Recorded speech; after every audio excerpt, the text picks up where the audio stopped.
Hi dears, അസ്സലാമു അലൈക്കും. എൻ്റെ എല്ലാ കൂട്ടുകാർക്കും പുതിയൊരു വീഡിയോയിലേക്ക് സ്വാഗതം. അപ്പോൾ ഇത് മക്കൾക്ക് യൂണിഫോമൊക്കെ തയ്ച്ച് കിട്ടിയിട്ടുള്ള ഒരു വീഡിയോ ഒക്കെ എടുത്തതാണ്. ഫോട്ടോയാണെന്ന് പറഞ്ഞിട്ട് രണ്ടുപേരും കൂടി ഇങ്ങനെ പോസ്റ്റ് ചെയ്ത് തന്നിട്ടാണ്. അപ്പോൾ ഞാൻ വീഡിയോ ആണെന്ന് പറഞ്ഞപ്പോൾ രണ്ടുപേരും കൂടി ഓടുകയാണ്.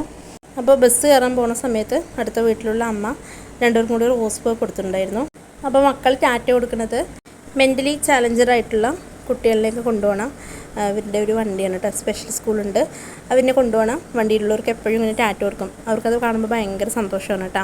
അങ്ങനെ മക്കളിനെയൊക്കെ സ്കൂളിലേക്ക് പറഞ്ഞയച്ചു. ഞാനും വർക്കിനൊക്കെ പോയി തിരിച്ച് വന്നിട്ട് ഞാൻ കുറേ ദിവസത്തിന് ശേഷം ഇന്നായിരുന്നു കേട്ടോ വർക്കിൽ പോയിട്ടുണ്ടായിരുന്നത്. അപ്പോൾ തന്നെ രാവിലെ എണിച്ചിട്ട് ഒരു മാന്തമായിരുന്നു. രാവിലെ ഒരുവിധം പണിയൊക്കെ ഒരുക്കിയിട്ട് പോയി. വൈകുന്നേരം വന്നിട്ട് ചോറും കറിയൊക്കെ വെക്കണമായിരുന്നു. രാവിലെ വെച്ചത് തികഞ്ഞിട്ടുണ്ടായിരുന്നില്ല. വൈകുന്നേരം വന്നിട്ട് പിന്നെ തീ കത്തിക്കാനൊക്കെ ഭയങ്കര മടിയായിരുന്നു. അപ്പം ഞാൻ പിന്നെ ചോറ് ഗ്യാസിൽ തന്നെ വെച്ചു കേട്ടോ. പിന്നെ ഉണക്കമീൻ വറുത്തിട്ട് രസം വെക്കാമെന്ന് വിചാരിച്ചു. എളുപ്പത്തിലുള്ള കറിയും നല്ല ചൊടിയുള്ള കറിയുമാണല്ലോ. കടയിൽ പോയപ്പോൾ എനിക്ക് കുറച്ച് ചാമ്പയ്ക്ക് കിട്ടിയിട്ടുണ്ടായിരുന്നു. അപ്പോൾ നമ്മുടെ ഓണറിൻ്റെ വീട്ടിൽ, ഷോപ്പിൻ്റെ ഓണറിൻ്റെ വീട്ടിൽ ചാമ്പയ്ക്കുണ്ട്. അപ്പോൾ ഞാൻ ലീവായ സമയത്ത് അവരെല്ലാം കൊണ്ടുപോയിട്ടുണ്ടായിരുന്നു. അപ്പോൾ ഞാൻ പോയപ്പോൾ എനിക്കുള്ളത് തന്നതായിരുന്നു. അപ്പോൾ കുറച്ചേ ഉണ്ടായിരുന്നു കേട്ടോ, ബാക്കിയൊക്കെ അവർ പങ്കിട്ടെടുത്തിട്ടുണ്ടായിരുന്നു. അപ്പോൾ ഞാൻ കൊണ്ടുവന്നിട്ട് അച്ചാർ ഉണ്ടാക്കാമെന്ന് പറഞ്ഞിട്ട് അതൊക്കെ കഴുകി മുറിച്ച് വെച്ചു.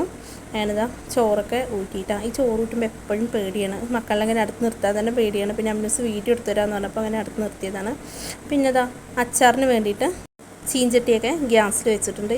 ഒരു തട്ടിക്കൂട്ട് അച്ചാറാണെങ്കിലും നല്ല ടേസ്റ്റ് ഉണ്ടായിരുന്നു കേട്ടോ. ചാമ്പയ്ക്ക ഞാനിതിന് മുമ്പൊന്നും അച്ചാർ ഉണ്ടാക്കി നോക്കിയിട്ടില്ല. അപ്പോൾ ഇങ്ങനെ യൂട്യൂബിലൊക്കെ കണ്ടിട്ടുണ്ട്.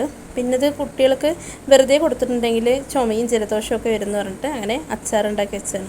അപ്പോൾ ഇതൊന്ന് വെന്ത് കഴിയുന്ന സമയത്ത് നന്നായിട്ടുണ്ടാകുമല്ലോ, കഴിക്കാനാണെങ്കിലും ചോറിൻ്റെ കൂടെയൊക്കെ കഴിക്കാൻ നന്നായിട്ടുണ്ടാകുമല്ലോ എന്നിട്ട് അങ്ങനെ ഇട്ടതാണ്. അങ്ങനത്തെ അച്ചാറിൻ്റെ റെസിപ്പിയൊന്നും ഞാൻ കാണിച്ചിട്ടില്ല. എന്തായാലും അച്ചാറൊക്കെ റെഡി ആയിട്ടുണ്ട്. ഒരു തട്ടിക്കൂട്ട് അച്ചാറാണെന്ന് പറഞ്ഞിട്ടുണ്ടായിരുന്നല്ലോ. പിന്നെ ഇത് ഉണക്കമീനൊക്കെ വറുത്തു. ഉണക്കമീൻ വറുക്കുന്ന സമയത്ത് എപ്പോഴും ഞാൻ പച്ചമുളക് ഇങ്ങനെ കീറിയിടാറുണ്ട് കേട്ടോ.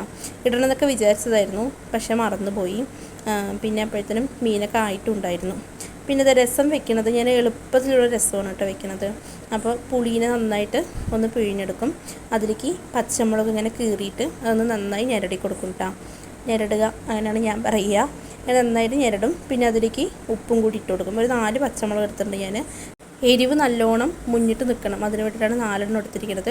പിന്നെ കുറച്ച് ഉപ്പും കൂടി ഇട്ടുക. എന്നിട്ട് ആ പാത്രത്തിൽ തന്നെ നല്ലോണം ഒന്ന് തിളപ്പിക്കുക. നല്ലോണം തിളച്ച് വന്ന ശേഷം പച്ച വെളിച്ചെണ്ണ ഒഴിക്കുക. എളുപ്പത്തിലുള്ളതാണെങ്കിലും ഉണ്ടാക്കി നോക്കൂട്ടാ, നല്ല ടേസ്റ്റാണ്. അപ്പം അങ്ങനെ ചോറൊക്കെ ഉണ്ട് കഴിഞ്ഞു. അച്ചാറിൻ്റെ ചൂടൊക്കെ ആറിയപ്പോൾ അനിയത്തിക്ക് വേണ്ടി കുറച്ചെടുത്ത് മാറ്റുകയാണ്. അവൾക്ക് കൊടുത്തേക്കാന്ന് പറഞ്ഞിട്ട് അമ്യൂസിൻ്റെ അടുത്ത് കൊടുത്തയച്ചിട്ടുണ്ടെങ്കിൽ പിറ്റേ ദിവസം അത് മോനൂട്ടിൻ്റെ കയ്യിൽ കൊടുക്കും. ഒരേ സ്കൂളിലാണ് കേട്ടോ മക്കളൊക്കെ പഠിക്കുന്നത്.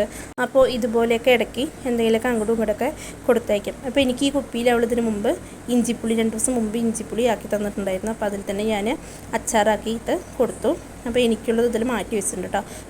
നമ്മുടെ ചുറ്റുമുള്ളവർ നമ്മൾ എത്രത്തോളം സ്നേഹിക്കണോ അത്രത്തോളം നമ്മൾ ഭാഗ്യമുള്ളവരാണ് അല്ലേ. ഇക്ക ഇല്ലാണ്ടായ സമയത്തൊക്കെ ഒരുപാട് വിഷമിച്ചിട്ടും ഒരുപാട് തളർന്നു പോയിട്ടുണ്ടായിരുന്നു കേട്ടോ. ഞാൻ ഇന്ന് കുറച്ചെങ്കിലും സന്തോഷിക്കുന്നുണ്ടെങ്കിൽ അതിന് കാരണം എൻ്റെ വീട്ടുകാർ തന്നെയാണ് കേട്ടോ. എൻ്റെ വീട്ടുകാർ മാത്രമല്ല, എൻ്റെ ഫ്രണ്ട്സും എൻ്റെ കുടുംബക്കാരും എല്ലാവരും തന്നെയാണ് കേട്ടോ. ഇടയ്ക്കെങ്കിലും എന്നെ വിളിക്കുകയും എൻ്റെ വിവരങ്ങൾ അന്വേഷിക്കുകയും എല്ലാം ചെയ്യാറുണ്ട്. എന്ത് തിരക്കുണ്ടെങ്കിലും അനിയത്തിയും അനിയനൊക്കെ എൻ്റെ കൂടെ എപ്പോഴും സപ്പോർട്ടിനുണ്ട് കേട്ടോ. എൻ്റെ സപ്പോർട്ടിന് അവർ മാത്രമല്ല, എൻ്റെ കുടുംബത്തിലുള്ള എല്ലാവരും ഉണ്ട്, എൻ്റെ ഫ്രണ്ട്സ് ഉണ്ട്. അപ്പോൾ ഇതൊക്കെ തന്നെയാണ് കേട്ടോ എൻ്റെ ബലം. എൻ്റെ അനിയത്തിയാണ് കേട്ടോ എൻ്റെ വീഡിയോസിൻ്റെ താഴെ ആബിദ ആദിൽ കമൻറ്റ് ചെയ്യാറുള്ളത്. അപ്പോൾ നമുക്ക് എന്ത് ബുദ്ധിമുട്ട് വന്നിട്ടുണ്ടെങ്കിലും എന്ത് വിഷമം വന്നിട്ടുണ്ടെങ്കിലും ഞങ്ങളുണ്ട് കൂടെ എന്ന് പറയാൻ ആരെങ്കിലും ഉണ്ടെങ്കിൽ അതുതന്നെയല്ലേ നമ്മുടെ ഏറ്റവും വലിയ ഭാഗ്യം. അപ്പോൾ ഇത്രയേ ഉള്ളൂ ഇന്നത്തെ വീഡിയോ. ഇഷ്ടമായാൽ സപ്പോർട്ട് ചെയ്യണേ.